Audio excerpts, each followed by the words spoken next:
Hello, আসসালামু আলাইকুম, welcome to the channel Tawsif 25। আশা করি ভালো আছেন। তো মোটিভেশন লেটারের ভিডিওটা শেষ করার পরে সেকেন্ড সবচেয়ে গুরুত্বপূর্ণ যে ব্যাপারটা রিকমেন্ডেশন লেটার, এবং এই রিকমেন্ডেশন লেটার নিয়ে আমি সবচেয়ে বেশি জিনিস করার প্রশ্ন পাই বা দেখি মানুষের ক্ষেত্রে যে ভাই আমাকে রিকমেন্ডেশন লেটার দেয় না, দিতে চাচ্ছে না, আমাকে ড্রাফট বানাতে বলে কীভাবে পাবো, গুগলে অনেকগুলো আছে অনেক কিছু। বাট আপনি যদি কিনা আপনার প্রফেসর আপনাকে লিখে দেয় তাহলে তো খুব ভালোই। বা যদি বলে যে আপনাকে ড্রাফট আনতে, তখন আপনি এই কয়টা বিষয় যদি আপনি মাথায় রাখেন তাহলে আমার মনে হয় না রিকমেন্ডেশন লেটার নিয়ে আপনার কোনো সমস্যায় পড়তে হবে। কারণ হচ্ছে এটা কাইন্ড অফ আপনাকে নিয়ে প্রশংসাপত্র দিতে হবে। এটা অনেক সময় কিন্তু একাডেমিকরা কিন্তু ছেড়ে থাকে এটা ভালো প্রফেসরের কাছ থেকে। বাট আপনার চেষ্টা করবেন একটা ছোটো একটা টিপস দিব, টিপস ঠিক না, আপনি চেষ্টা করবেন যে আপনি যার কাছ থেকে রিকমেন্ডেশনটা নেবেন তাকে যেন আপনি ভালো করে চিনেন এবং তিনিও যেন আপনাকে ভালো করে চিনেন, তাহলে কিন্তু হচ্ছে আপনাকে সুন্দর করে জিনিস লিখতে পারবে, নাম্বার 1। এবং নাম্বার 2 হচ্ছে উনি যেন প্রফেসর লেভেলের কেউ হয়ে থাকে, সেক্ষেত্রে কিন্তু একটা প্লাস পয়েন্ট হচ্ছে আপনার দিয়ে থাকে মানে হবে। তো আপনি যদি সিনিয়র লেকচারার বা লেকচারের কাছ থেকে আনেন তাতে কোনো অসুবিধা নেই, তবে প্রফেসর লেভেলের হলে জিনিসটা কিন্তু খুব ভালো হয়। আচ্ছা, তো আমি রিকমেন্ডেশনটা যদি আমি দেখাই যে অবশ্যই এটা অফিসিয়াল প্যাড এবং সিগনেচার হতে হবে তার। তো কী ধরনের প্রফেশনাল এবং একাডেমিক রিলেশন আছে সেটা আপনি কিন্তু লিখবেন। তার প্রফেশনাল এবং আপনার একাডেমিক যে রিলেশনগুলো সেটা আপনার আসতে পারে আপনার রিকমেন্ডেশন লেটারে। তবে how long author has known the applicant in the word capacity, যেটা বললাম অথর জন্য আপনাকে কত সময় ধরে চিনছে, কীভাবে চিনছে, কোন পার্সপেক্টিভ থেকে চিনছে। হতে পারে আপনি যাতে রিসার্চ করেছেন, হতে পারে আপনি তার সাথে কোনো কোর্সে আপনি খুব ভালো গ্রেড পেয়েছেন, হতে পারে তার সাথে এমন কোনো কাজ করেছেন যে কাজ করার মাধ্যমে তার সাথে আপনার ভালো সম্পর্ক হয়ে গেছে এবং সেক্ষেত্রে তিনি আপনাকে রিকমেন্ড করছে। তো সেটা আপনি আসতে পারে, যে কোনো ক্ষেত্রে হতে পারে। তবে natural and class of degree already obtain or expected to be obtain prior to the commencement of the course, মানে কী ডিগ্রি সম্পূর্ণ করতে যাচ্ছে এবং আমার যে একাডেমিক সুইটেবিলিটি আছে তা মেনশন করা, কী ডিগ্রি করতে যাচ্ছেন এবং তার যে আপনার যে ওইটা করার ক্ষমতা আছে সেই সম্পর্কে আপনার প্রফেসরের সাথে আপনার অবশ্যই কিছু অভিজ্ঞতা হয়েছে, সেই অভিজ্ঞতাটা আপনার প্রফেসর আপনার রিকমেন্ডেশন লেটারে আপনি প্রকাশ করবে। ঠিক আছে, যেমন হচ্ছে আপনি হয়তো বা পড়তে যাচ্ছেন ফিনান্সে, হয়তো বা আপনার প্রফেসরের সাথে আপনি ফিনান্স মার্কেট নিয়ে কথা বলেছেন বা ফিনান্সে কোনো রিসার্চ পেপার করেছেন, তার মানে কিন্তু আপনার সেই ক্যাপাবিলিটি কিন্তু আছে। তখন সেই ব্যাপারগুলো কিন্তু আপনার প্রফেসর আপনার রিকমেন্ডেশন লেটারে কিন্তু জিনিসগুলো প্রকাশ করতে পারে। তো এই ব্যাপারগুলো ফুটিয়ে তুললে কিন্তু তখন একটা স্ট্রং একটা বেনিফিট হয়ে যায়, স্ট্রং একটা একাডেমিক যারা মানুষগুলো তারা কিন্তু তাদের উপর একটা স্ট্রং একটা চলে আসে, মানে নেওয়ার ক্ষেত্রে কিন্তু একটা প্লাস পয়েন্ট চলে আসে। তারপর দেখেন যে how the applicants achievement compare to those of our peers, অর্জনগুলো স্পেসিফিকভাবে তুলে ধরতে হবে, গ্রুপ কাজ, দক্ষতা ইত্যাদি বা টিম অ্যাক্টিভেশন। আপনি যখন টিম অ্যাক্টিভেশন করে থাকেন বা কোনো বিজনেস কম্পিটিশন করে থাকেন, সেই বিজনেস কম্পিটিশন হতে পারে সেই একটা ক্লাব একটা বিজনেস কম্পিটিশন করেছে, সেই ক্লাবের মডারেটর হচ্ছে আপনি সেই প্রফেসর বলবে যে আমি যে ক্লাবের মডারেটর, সেই ক্লাবের মডারেটরে অমুক একটা কম্পিটিশন লঞ্চ করেছিলাম, সেই কম্পিটিশন লঞ্চের সময় ও ফাইনালিস্ট হয়েছে বা ফার্স্ট রানার আপ হয়েছে, তার টিমের দক্ষতা খুব ভালো, সে খুবই টিমের সাথে কোলাবরেট করতে পারে, তার লিডারশিপ স্কিল আছে। তাহলে কি দাঁড়ালো, পড়াশোনার পাশাপাশি যে আপনার আদার্স কিছু কারিকুলার আছে সেটা সরাসরি না বলে কাজের মাধ্যমে উদাহরণ দিয়ে আপনার প্রফেসর আপনার ব্যাপারগুলো কিন্তু তুলে ধরলো, তাহলে সেই জিনিসটা কিন্তু আরও বেশি পজিটিভভাবে দাঁড়ালো কম্পেয়ার টু সরাসরি যদি বলে তার লিডারশিপ দক্ষতা আছে কিন্তু প্রমাণ হচ্ছে না।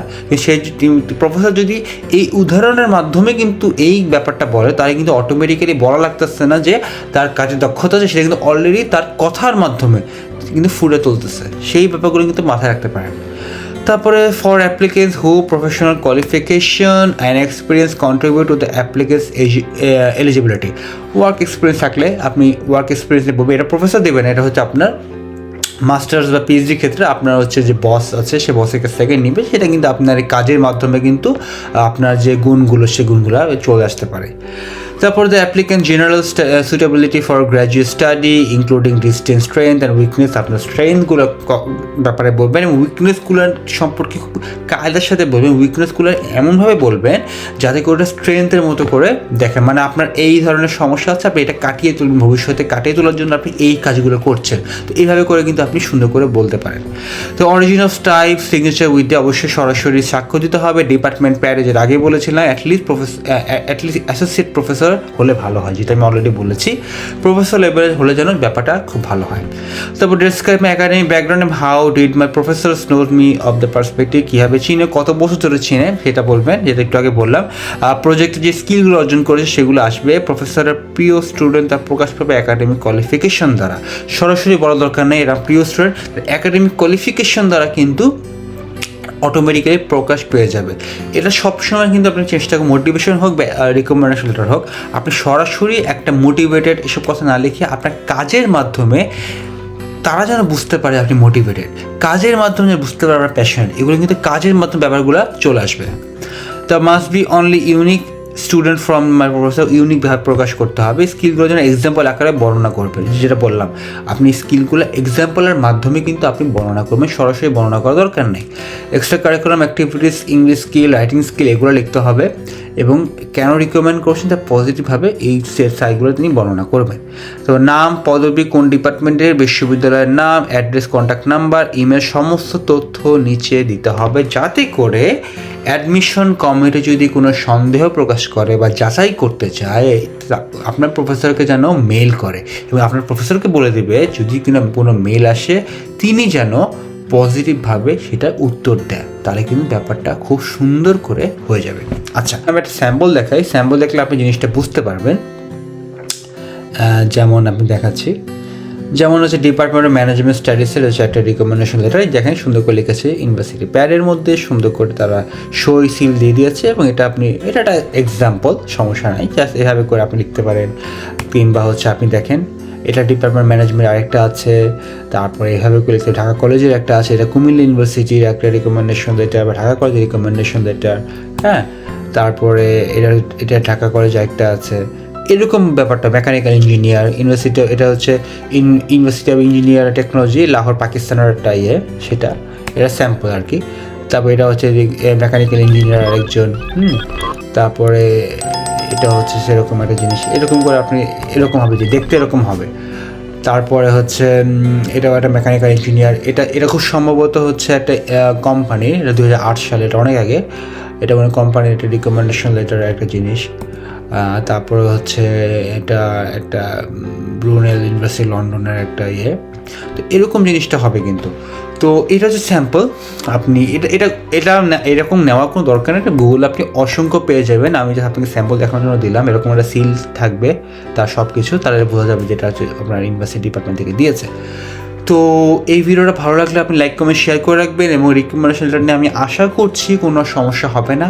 আপনারা নিজেরা এটা তৈরি করে ফেলবেন, নিজেরা তৈরি করে ফেলি, প্রফেসরকে নিয়ে জাস্টিফাই করে নেবেন। যদি প্রফেসর আপনাকে ড্রাফটটা নিতে বলেন, যেটা উচিত না, আর প্রফেসর দিয়ে থাকে, সেক্ষেত্রেও কিন্তু আপনি সুন্দর করে তাকে আপনি আগে থেকে বলে দিলেন যে আমি এই বিষয়গুলো, আপনি একটা সুন্দর করে লিস্ট করে রাখলেন যে এই ব্যাপারগুলো আপনি নিয়ে গেলেন, আপনি এই প্রফেসর আপনি এই জিনিসগুলো টাচ করে গেলে আমার খুব ভালো হয়।